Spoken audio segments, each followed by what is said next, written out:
Morning students. आज हम एक नए चैप्टर की बात करने वाले हैं। चैप्टर हमारा 3 है। इसका नाम है तत्वों का वर्गीकरण। तत्वों का वर्गीकरण एवं गुणधर्मों में आवर्तीता। ये हमारा जो चैप्टर 3 है उसका नाम है।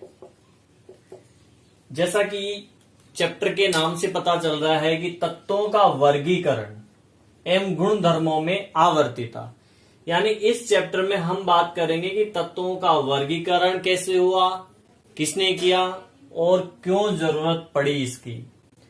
सेकंड चीज है गुणधर्मों में आवर्तीता, यानी उन तत्वों के गुणधर्म आवर्त सारणी के संदर्भ में पढ़ेंगे। आज इस टॉपिक में हम 2 चीजों की बात करने वाले हैं। एक है परिचय, वही जो चैप्टर के अंदर पढ़ने वाले हैं। परिचय मतलब इस चैप्टर का परिचय। एक चीज पढ़ेंगे अपन तत्वों का वर्गीकरण की आवश्यकता, और इसी के साथ में पहला जो वर्गीकरण किया सर्वप्रथम डोबेराइनर,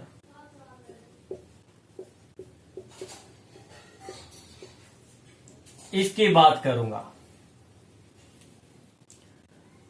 तो परिचय के अंदर तो यही चीज है जो अभी अभी मैंने आपको बताया कि तत्वों का वर्गीकरण और गुणों में आवर्तीता, यानी इस चैप्टर के अंदर हम बात करने वाले हैं उन तत्वों का वर्गीकरण कैसे किया गया और उनके गुणधर्म क्या है आवर्त सारणी के संदर्भ में,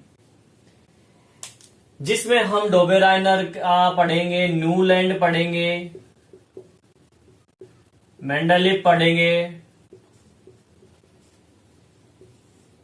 मॉडर्न पीरियोडिक टेबल है हेनरी मोजले की, और गुणों में आवर्तीता पढ़ेंगे, परमाणु त्रिज्या, आयनिक त्रिज्या, आयनन एंथैल्पी, इलेक्ट्रॉन लब्धि एंथैल्पी। ठीक है, तो इसी तरीके के 1-2 गुण और हैं। संयोजकता, विद्युत ऋणता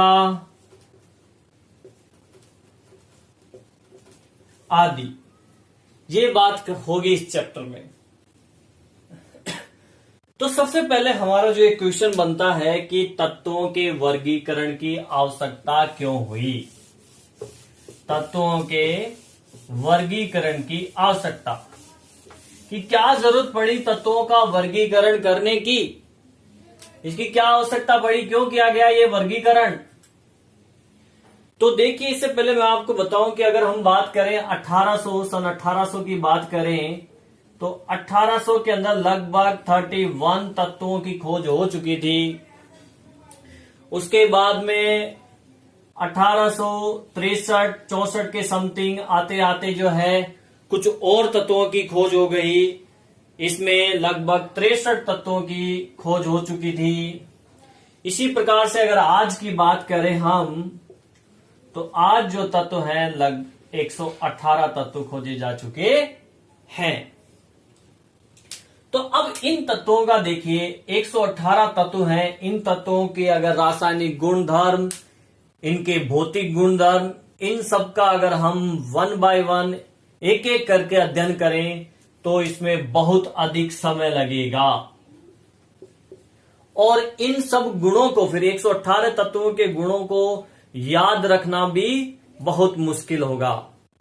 इसीलिए वैज्ञानिकों ने क्या किया, इन तत्वों का वर्गीकरण करने की कोशिश की, ताकि कम से कम समय में हम इनकी स्टडी कर सकें, अध्ययन कर सकें और इनके गुणों को आसानी से याद भी रख सकें। तो अगर एग्जाम में क्वेश्चन पूछता है या कोई भी आपसे पूछे कि तत्वों के वर्गीकरण की आवश्यकता क्यों पड़ी, तो आप यही रीजन देंगे कि बहुत सारे तत्व होने के कारण इनका अध्ययन करना कठिन हो गया, इनके गुणों को याद रखना मुश्किल हो गया और उसमें समय भी अधिक लगने लग गया। इसी वजह से इसका इन तत्वों का वर्गीकरण किया गया ताकि आसानी से अध्ययन किया जा सके, आसानी से गुणों को याद रखा जा सके और कम समय में अध्ययन कंप्लीट हो जाए। इसलिए वर्गीकरण की आवश्यकता हुई।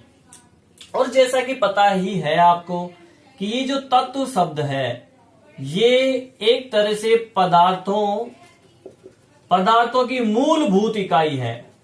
मूलभूत इकाई है, सबसे छोटी इकाई बोल सकते हो एक तरह से इसको। हालांकि परमाणु होता है लेकिन पदार्थ जो है ये तत्वों से ही मिलकर बनता है, इसलिए इनके बारे में अध्ययन करना बहुत जरूरी हो जाता है। और जब अध्ययन करना जरूरी हो गया तो अगर हमारे पास एक सही तरीके से व्यवस्थित तरीके से अध्ययन करने की सुविधा होगी तो हम कम समय में ज्यादा से ज्यादा तत्वों का आसानी से अध्ययन कर सकते हैं। ठीक है, इसीलिए इनका क्या करना पड़ा, वर्गीकरण करना पड़ा। तो स्टूडेंट ये था तत्वों के वर्गीकरण की आवश्यकता, इसी वजह से तत्वों का वर्गीकरण करना पड़ा।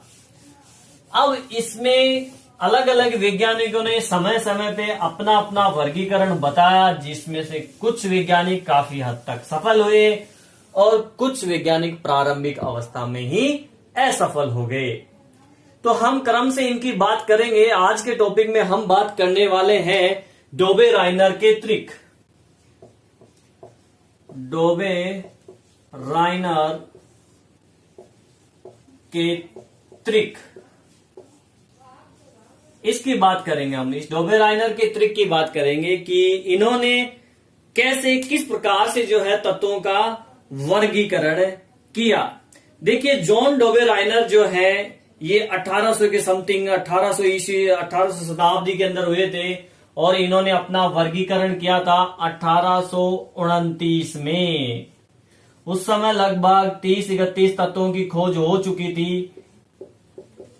1829 में इन्होंने क्या किया, उन्होंने पाया कि अगर तत्वों को हम एक व्यवस्थित तरीके से रखें तो इनके गुणों में आवर्तिता होती है, यानी कि समान गुण धर्म वाले तत्व एक जगह आ सकते हैं।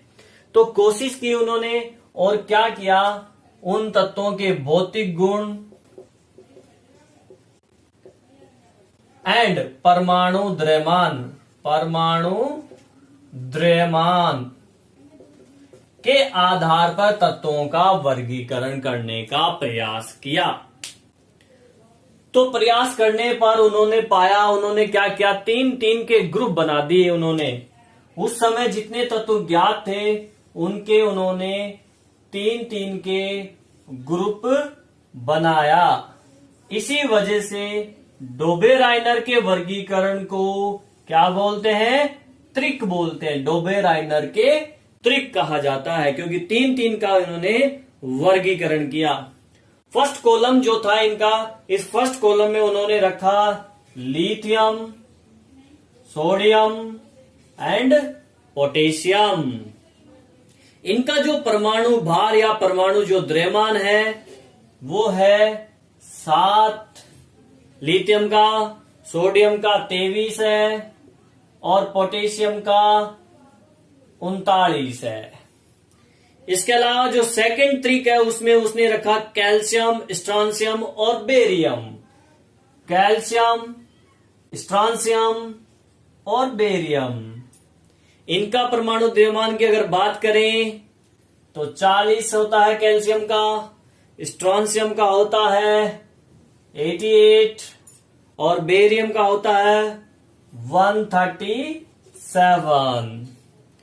और जो तीसरा ट्रिक उन्होंने बनाया 3-3 तत्वों के समूह में, क्लोरीन, ब्रोमीन और आयोडीन।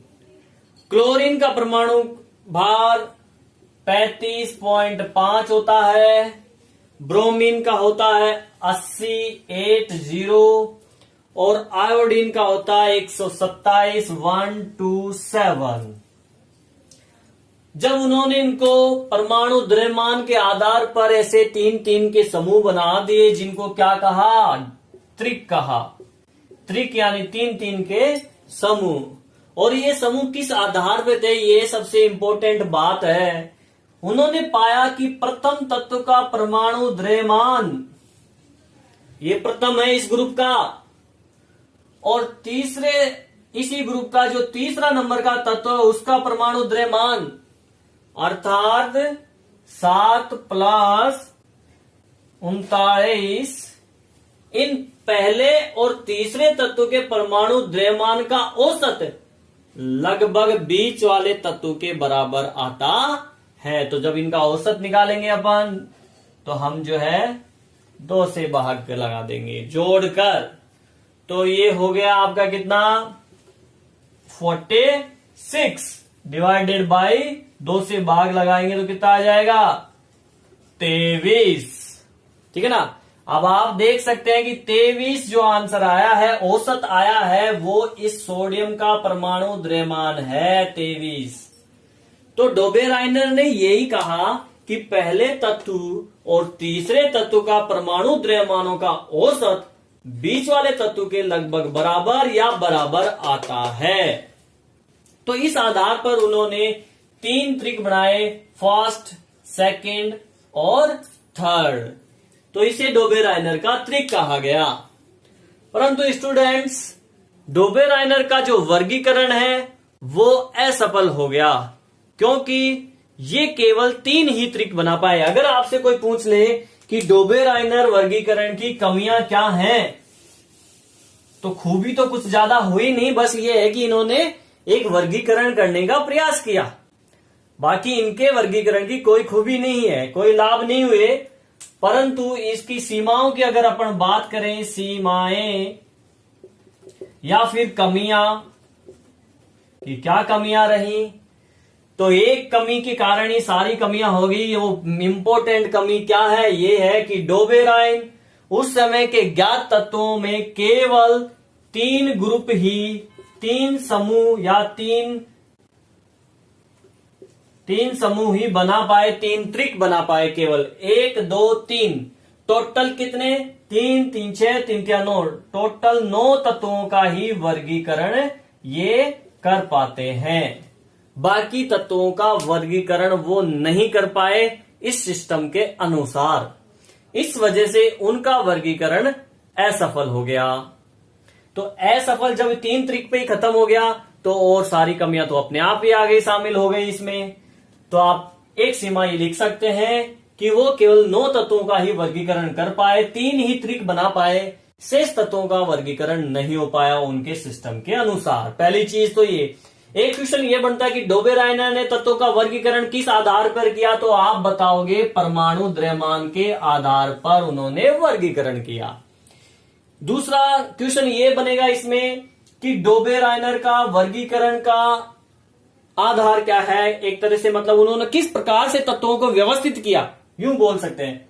तो तत्वों को उन्होंने व्यवस्थित किया कि पहले तत्व का परमाणु द्रव्यमान और तीसरे तत्व का परमाणु द्रव्यमान का औसत बीच वाले तत्व के लगभग बराबर आता है, बराबर या फिर बराबर आता है। ये डोबेराइनर के जो है वर्गीकरण की एक खास बात है। कब दिया इन्होंने, 1829 में इन्होंने वर्गीकरण किया था। उस समय लगभग 30-35 तत्वों की खोज हो चुकी थी। ठीक है स्टूडेंट, नेक्स्ट पार्ट में हम बात करेंगे न्यूलैंड का वर्गीकरण, जिसको न्यूलैंड का अष्टक नियम भी कहते हैं।